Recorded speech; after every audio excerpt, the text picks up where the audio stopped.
रुक करते हैं अजमेर की ओर, जहां पर राजस्थान दिवस के अवसर पर दो प्रधान संपादकों का एक साथ होना निश्चित रूप से पत्रकारिता जगत के किसी अविस्मरणीय पल से कम नहीं है। और जब बात हो स्वतंत्रता संग्राम और पत्रकारिता के कीर्ति पुरुष कप्तान दुर्गादास चौधरी की, तो भला कौन उस जज्बे को नमन करने को तत्पर न होगा। इसी जज्बे के साथ इंदौरिया समाचार जगत के प्रधान संपादक डॉक्टर राकेश शर्मा ने मुलाकात की दैनिक नवज्योति के प्रधान संपादक दीनबंधु चौधरी से, जिन्होंने अपने पिता के द्वारा शुरू किए गए मिशन को बड़ी शिद्दत के साथ आज भी जारी रखा है। मुलाकात के प्रारंभिक दौरे में दीनबंधु चौधरी ने कहा, एक जमाना था जब पत्रकारिता एक मिशन हुआ करती थी। नवज्योति उसी मिशनरी दौर में जन्मा अखबार है। इसे स्वतंत्रता संग्राम में और आजादी के बाद राजस्थान की विकास यात्रा को और नई सदी में उत्पन्न चुनौतियों को संपन्न रूप से देखा है। मुझे गर्व है इस बात का, मेरे पिता श्री स्वर्गीय कप्तान दुर्गा प्रसाद चौधरी द्वारा रोपित ये पत्रकारिता रूपी पौधा आज समाचार पत्रों की दुनिया में अपने संघर्ष में 71 वर्षों की एक लंबी यात्रा का इतिहास लिए दृढ़ता के साथ खड़ा है। वहीं डॉक्टर शर्मा द्वारा वर्तमान परिप्रेक्ष्य के पत्रकारिता के संदर्भ में पूछे जाने पर दीनबंधु चौधरी ने कहा कि नवज्योति का संघर्ष गरीब गांव और किसानों के लिए रहा, तो प्रदेश के हितकारी मुद्दों के प्रति उनकी मुखर रचना धार्मिक जगजाहिर है। आजादी के बाद देश के नवनिर्माण से लेकर अब तक हर क्षेत्र में काफी कुछ बदला है। वातावरण ही नहीं, मूल्यों की नई व्याख्या भी बदली है। यहाँ तक कि 21वीं सदी की पत्रकारिता भी मिशन से प्रोफेशनलिज्म में तब्दील हो गई है। इतना ही नहीं, बदलते औद्योगिक युग में पत्रकारिता के क्षेत्र में एक नई गलाकाट प्रतिस्पर्धा शुरू हुई है। ऐसे में अपनी गौरव में अतीत और अस्तित्व को अक्षुण्ण बनाए रखना किसी चुनौती से कम नहीं है।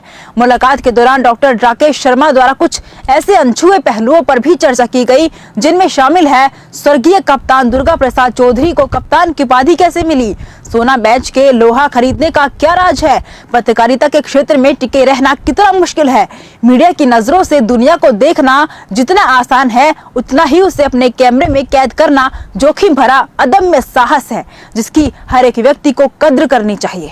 राजस्थान दिवस है, इस मौके पर आप क्या मैसेज करना चाहेंगे कि राजस्थान की गौरवमयी परंपरा अक्षुण्ण रूप से बरकरार रहे, क्या मैसेज करेंगे आप? बहुत ही वैभवशाली राज्य स्टेट रहा हुआ है और है, आज भी काफ़ी प्रोग्रेस कर रहा है। अशोक गहलोत साहब के टाइम में भी बहुत प्रोग्रेस करी, वसुंधरा जी के टाइम में भी करी, सुखड़िया जी से उन्होंने बहुत काम किया। और यहाँ की जितनी प्रतिभाएं हैं उनको हर कैटेगरी को सरकार को रिकॉग्नाइज करके करना चाहिए। आपकी मैं तारीफ़ करना चाहूँगा कि आपने सूझबूझ की कि आपने पत्रकारिता को भी इसमें जोड़ा। ये बहुत कम लोग जोड़ पाते हैं इसके अंदर। और अजमेर का इतिहास तो नवज्योति पहला ही पत्र था जो पूरे राजस्थान में निकला, या भारत में रेयरेस्ट होंगे 36 के अंदर निकला हुआ था। इसके इतिहास को आपने जोड़ा है, क्योंकि इस नवज्योति अखबार की 36 की भी कॉपियाँ अभी मौजूद है। एक हमारे यहाँ का हमने फंक्शन हुआ था तो उसमें सबसे पहले तो ये जानना चाहूंगा कि उन्हें कप्तान साहब क्यों कहा गया, ये क्या उपाधि है या कोई विशेष है? ये 1948 की बात है, जब हिंदुस्तान आज़ाद हुआ। उस समय पंडित नेहरू प्राइम मिनिस्टर थे। वो अजमेर में स्वतंत्रता के बाद पहली बार आए। तो मेरे फादर यानी कप्तान दुर्गा प्रसाद जी चौधरी, उस समय दुर्गा प्रसाद जी चौधरी कहलाते थे, वो कांग्रेस वॉलंटियर फोर्स के कैप्टन थे और घोड़े पे बैठ के उनको वॉलंटियर्स को पूरा कंट्रोल किया था। और साथ में उन्होंने उनके नेतृत्व में ही बहुत बड़ा जुलूस अजमेर में निकाला। प्राइम मिनिस्टर जवाहरलाल नेहरू का आना अपने आप में बहुत बड़ी बात थी, और अजमेर तो पॉइनियर रहा है स्ट्रगल के अंदर। तो उससे उनको जो भेष थी घोड़े पे बैठने की, वो सफ़ेद ब्रिजेस टाइप की होती है, हाफ पैंट होती है, एक रिवॉल्वर थी, पट्टा लगा हुआ था, तो he was looking like a captain. उन्होंने कहा कि आप तो दुर्गा प्रसाद जी, आप तो कैप्टन लगते हैं। अच्छा, ये उनके मुंह से निकल गया था, तब से उनको सब कैप्टन कैप्टन कहने लगे।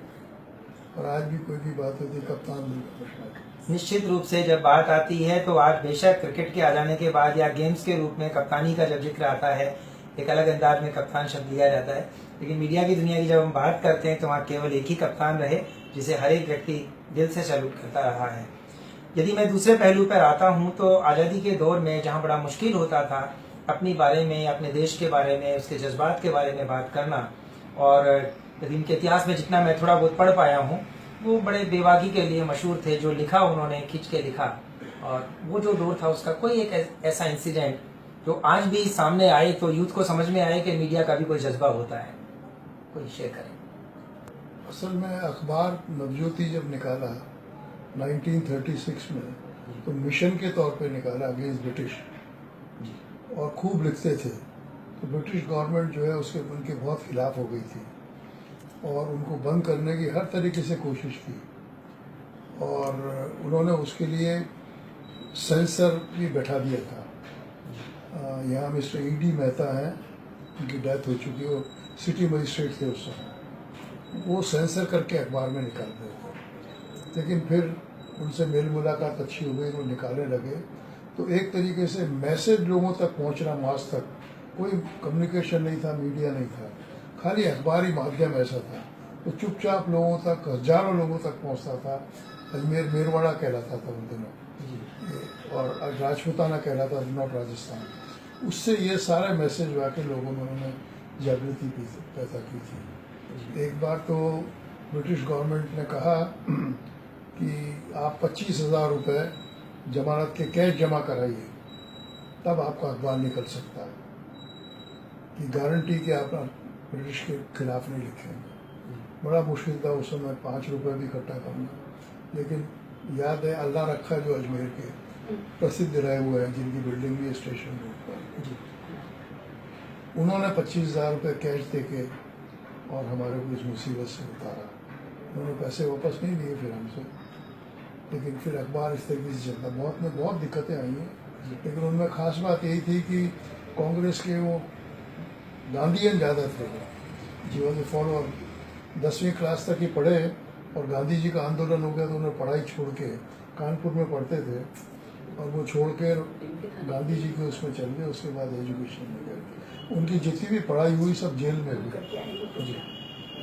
बेशक अभी आपने अल्लाह रखा जी का जिक्र किया और बताया कि उस मुसीबत से एक तरह से वो सामने आए और उन्होंने उनसे निकाला, लेकिन एक साहित्यकार का ये मानना है कि सोना बेच कर के और लोहा खरीदने वाले इंसानों की फितरत में कप्तान साहब का एक बहुत बड़ा नाम है।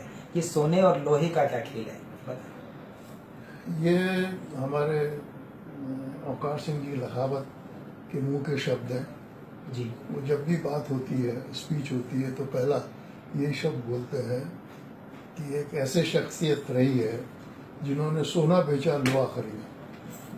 यानी मेरे मदर का गहने बेच के उन्होंने लोहे की मशीन खरीदी।